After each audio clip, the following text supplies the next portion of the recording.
কে বলেছে ভূমিকম্পের পূর্বাভাস পাওয়া যায় না? ভূমিকম্পের পূর্বাভাস আপনি আপনার গৃহে পালিত পশু পাখির উপর নজর রাখলেই পেয়ে যাবেন।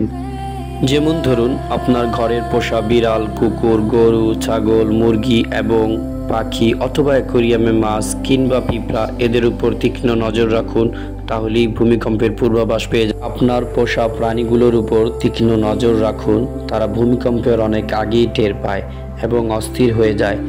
ওদের গতিবিধির উপর নজর রাখুন, তাহলেই আপনি অনেক বড় ক্ষতির হাত থেকে বেঁচে যাবেন ইনশাল্লাহ। আল্লাহ এই বোবা জানোয়ারদেরকে যে ক্ষমতা দিয়েছে তা আমাদেরকে দেননি।